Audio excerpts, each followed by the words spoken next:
Hello guys, welcome back to our YouTube channel. ನಾವಿವತ್ತು ಹೋಗ್ತಾ ಇದ್ದೀವಿ ನಮ್ಮೂರಲ್ಲೇ ಇರೋ ಒಂದು ಹಸು ಶೆಡ್ಗೆ. ಹಸು ಫಾರಮ್ ಬಗ್ಗೆ ನಿಮಗೆ ಫುಲ್ ಇನ್ಫಾರ್ಮೇಷನ್ ಬೇಕು, ಮತ್ತು ಎಷ್ಟೆಲ್ಲ ಖರ್ಚು ಮಾಡಿ ಕಟ್ಟಿದ್ದಾರೆ, ಎಷ್ಟೆಲ್ಲ ಖರ್ಚಾಗುತ್ತೆ ಹಸು ಫಾರ್ಮ್ಗೆ ಅಂತ ನಿಮಗೆ ಇನ್ಫಾರ್ಮೇಷನ್ ಬೇಕಂದರೆ ಫುಲ್ ವಿಡಿಯೋ ವಾಚ್ ಮಾಡಿ.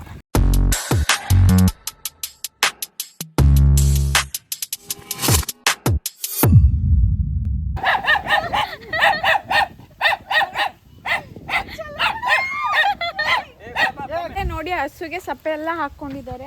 ಸುಮಾರು 1 ಎಕರೆ ಅಲ್ಲಿ ಒಣ ಹುಲ್ಲು ಇಟ್ಟಿದ್ದಾರೆ. ಏನದು ರಾಗಿ ಹುಲ್ಲು, ಫುಲ್ ಹಸಿ ಸಕ್ಕತ್ತಾಗಿತ್ತಲ್ಲ.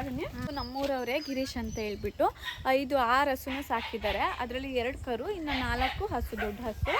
ಇಲ್ಲಿ 2 ಹೊರಗಡೆ ಕಟ್ಟಿದ್ದಾರೆ. ಅಲ್ಲಿ ಒಳಗಡೆ ಇನ್ನು 4 ಹಸು ಇದೆ. ಎಲ್ಲ ಹಸುಗೆ ಅಂತ ಹಾಕಿರೋದು ಸಪ್ಪೆ. ಮತ್ತೆ ಅಲ್ಲಿ ಮುಂದ್ಗಡೆ ನೇಪಿಯರ್ ಹಾಕಿದ್ದಾರೆ. ಮತ್ತೆ ಆ ಕಡೆ ಅಲ್ಲಿ ಒಣ ಹುಲ್ಲಿದೆ, ರಾಗಿ ಹುಲ್ಲು. ಬನ್ನಿ ನೇಪಿಯರ್ ತೋರಿಸ್ತೀನಿ. ಇದು ಫುಲ್ ಇಲ್ಲೆಲ್ಲ ಕಾಕಡ ಹೂವಿನ ಗಿಡ ಹಾಕೊಂಡಿದ್ದಾರೆ.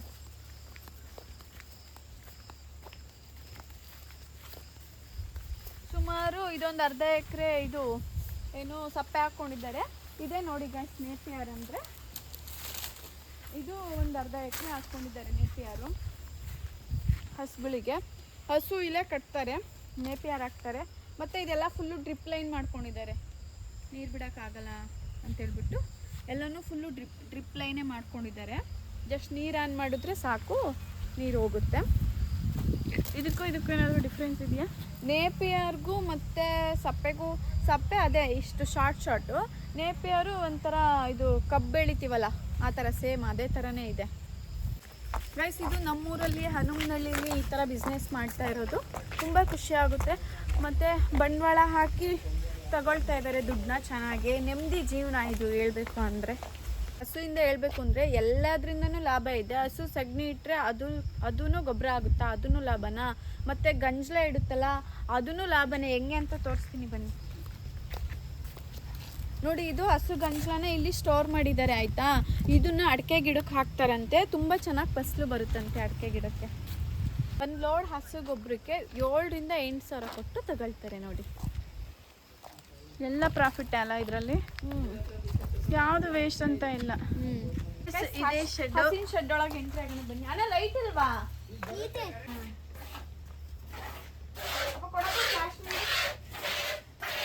ಗಂಡ ಒಂದು ಕಡೆ, ಹೆಂಡತಿ ಒಂದು ಕಡೆ, ಎಂತ ಚೆನ್ನಾಗಿ ಬಿಸ್ನೆಸ್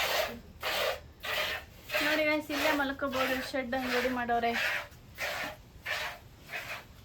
ಹೆಣ್ಗರಲ್ಲಣ್ಣ? 2 ಹೆಣ್ಗರು. 2 ಹಸುದಲ್ಲಿ ಹಾಲು ಕರಿತಾ ಇದ್ದಾರೆ. ಅಕ್ಕ, ಎಷ್ಟು ಲೀಟರ್ ಕೊಡುತ್ತಿದ್ದು? 5. ಇದು ಅಣ್ಣ? ಇದು ಒಂದು 6-7 ಕೊಡುತ್ತೆ. ಎಷ್ಟು ಖರ್ಚು ಮಾಡಿರ ಇದಕ್ಕೆ? ಇದಕ್ಕೆ 65,000 ಬಿದ್ದಿದೆ. ಇದಕ್ಕೆ? ಅದಕ್ಕೆ 65. ಅದು ಇಲ್ಲಿ ನೋಡಿ, ಇದು ಉಪ್ಪು ಆಯ್ತಾ, ಕಲ್ಲು ಉಪ್ಪೇನೋ ಇಕ್ಕಿದ್ದಾರೆ. ಇದು ಪೇಪರ್ ಹಿಂಡಿ. ಆಮೇಲೆ ಇದು ಅಕ್ಕಿ ಬೂಸ, ಆಮೇಲೆ ಇದು ಕಡ್ಡಿ ಬೂಸ, ಆಮೇಲೆ ಇಲ್ಲಿ ಕಾಣ್ತಿದ್ಯಲ್ಲ ಇದು ಮೇಕೆಜೋಳದ್ದು ಹಿಟ್ಟು. ಇದೆಲ್ಲ ಮಿಕ್ಸ್ ಮಾಡಿ ಹಾಕಿದ್ರೆ ಹಸು ಆರೋಗ್ಯವಾಗಿರುತ್ತೆ ಮತ್ತೆ ಚೆನ್ನಾಗಿ ಹಾಲು ಕೊಡುತ್ತೆ ಅಂತ ಇದಿಷ್ಟನ್ನು ಹಾಕ್ತಾರೆ. ಇದೇನು ಮಿನರಲ್ ಮಿಕ್ಸ್ಚರು, ಅದೇ ಡೈರಿಯಿಂದ ಕೊಡೋದು. ಒಂದು 4 ಲಕ್ಷ ಖರ್ಚು ಮಾಡಿದ್ದಾರೆ. ಮತ್ತೆ ಈ ಶೆಡ್ಗೆಲ್ಲ ಆಲ್ಮೋಸ್ಟ್ 1 ಲಕ್ಷ ಖರ್ಚಾಯ್ತಲ್ಲ ಅಣ್ಣ? 1 ಲಕ್ಷ ಖರ್ಚಾಗಿದೆ. ಒಂದು ಟೈಮಿಗೆ ಎಷ್ಟು ಹಾಲು ಹಾಕ್ತೀರಾ? 40-42 ಹಾಕ್ತೀನಿ. ಒಟ್ಟು ಟೋಟಲಿ ಪರ್ ಡೇ 45 ಆಗುತ್ತೆ. ಒಂದು ಟೈಮಿಗೆ 20 ಲೀಟ್ರ್ ಹಾಲು ಹಾಕ್ತಾರೆ. 2 ಟೈಮಿಂದ ಟೋಟಲು ಒಂದು 40-45 ಲೀಟ್ರ್ ಹಾಲು ಆಗುತ್ತೆ. ನೋಡಿ, ಓನರು ನಮ್ಮೂರವರು ಗಿರೀಶಣ್ಣ ಅಂತ. ಇವ್ರ ಫ್ಯಾಮಿಲಿ ಇಲ್ಲಿ ಹಸು ಸಾಕೊಂಡಿದ್ದಾರೆ. ಅಣ್ಣ, ಎಷ್ಟು ಖರ್ಚಾಯ್ತಣ್ಣ ಟೋಟಲ್ 4.5 ಲಕ್ಷ ಖರ್ಚಾಗಿದೆ. ಹಸುಗೆ 4.5 ಲಕ್ಷನಾ? 3.80 ಆಗಿದೆ. 3.80 ಹಸುಗೆ. ಆಮೇಲೆ ಶೆಡ್ಡಿಗೆ 1 ಲಕ್ಷ, ಅಲ್ಲಿಗೆ 4.5 ಖರ್ಚಾಗಿದೆ. ಬೂಸದೆಲ್ಲ ಎಷ್ಟು ಬರುತ್ತೆ ತಿಂಗ್ಳಿಗೆ ಖರ್ಚು? ತಿಂಗಳಿಗೆಲ್ಲ ಒಂದು 13,000-14,000. ತಿಂಗಳಿಗೆ ಒಂದು 15,000 ಬೂಸದ ಖರ್ಚು ಬರುತ್ತೆ.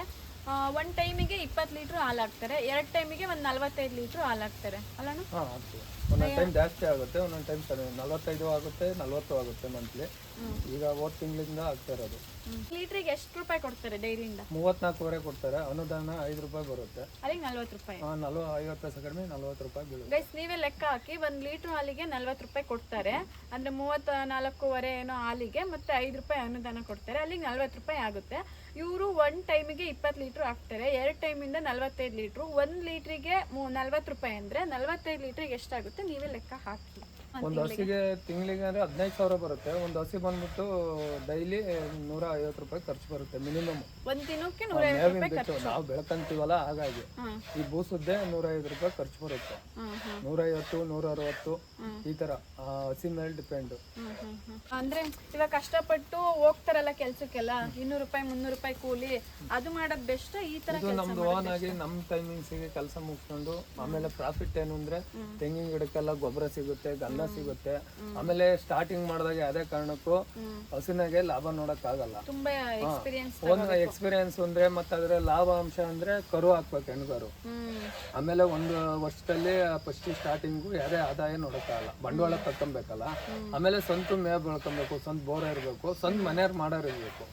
ಹಂಗಾದ್ರೆ ಆದಾಯ ಮಾಡ್ಕೊಬಹುದು, ಏನ್ ಲಾಸ್ ಆಗಲ್ಲ. ಇಲ್ಲ ಎಲ್ಲ ಮೇವ್ನೆಲ್ಲ ಸೈಲೆ ತರ್ಸ್ಕೊಂಡು ಇಲ್ಲ ಪ್ರತಿಯೊಂದಕ್ಕೂ ಕೆಲಸ ಅಂದ್ರೆ ಆಗಲ್ಲ, ಬೆಳ್ಕೊಂಡಿಲ್ಲ ಅಂದ್ರೆ ಆಗಲ್ಲ.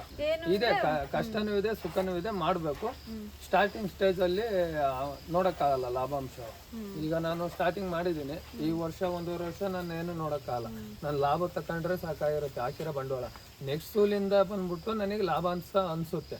ಅನ್ಸೋದೇನು ಲಾಸ್ ಏನಾಗಲ್ಲ. ನಾವು ಮಾಡೋ ಕೆಲಸ ಬೇರೆ ಮನೆ ಬೇರೆಯವ್ರ ಹತ್ರ ಕೆಲ್ಸಕ್ಕೆ ಹೋಗೋದ್ಕಿಂತ ಕೆಲಸ ಮಾಡೋದ್ಕಿಂತ ನೆಮ್ಮದಿ ಜೀವನ. ನೆಮ್ಮದಿ ಜೀವನ. ಇಲ್ಲಿ ಬಂದ್ರೇನೋ ಒಂಥರ ಖುಷಿ. ಕೇಳಿದ್ರಲ್ಲ ಗೈಸ್, ಇದು ನಮ್ಮೂರಲ್ಲಿ ಗಿರೀಶ್ ಅಣ್ಣ ಅವರು ಮಾಡ್ಕೊಂಡಿರೋ ಲೈಫ್ ಸ್ಟೈಲು. ಈ ಕಡೆ ಅರಿಶಿನ ಹಣ್ಣು, ಈ ಕಡೆ ಸೀಬೆ ಹಣ್ಣು, ಆಮೇಲೆ ಆ ಕಡೆ ಇದು ಏನು ಪಪ್ಪಾಯ. ಬೆಕ್ಸ್ ಹಾಕಿದ್ದಾಳೆ ನೋಡಿ, ನಮ್ಮಂಗೆ ಕೆಂಪುಗಳು. ಏನಪ್ಪ ಫಾರ್ ವಾಚಿಂಗ್ ಫುಲ್ ವಿಡಿಯೋಸ್. ಸಿಗೋಣ ನೆಕ್ಸ್ಟ್ ವಿಡಿಯೋದಲ್ಲಿ. ಈ ವಿಡಿಯೋ ನಿಮಗೆ ಇಷ್ಟ ಆದರೆ ಲೈಕ್ ಮಾಡಿ, ಕಮೆಂಟ್ ಮಾಡಿ, ಶೇರ್ ಮಾಡಿ. ಹಾಗೆ ನೆಕ್ಸ್ಟ್ ಯಾವ ವಿಡಿಯೋ ಮಾಡಬೇಕು ಅಂತ ಕಮೆಂಟ್ ಬಾಕ್ಸಲ್ಲಿ ತಿಳಿಸಿ.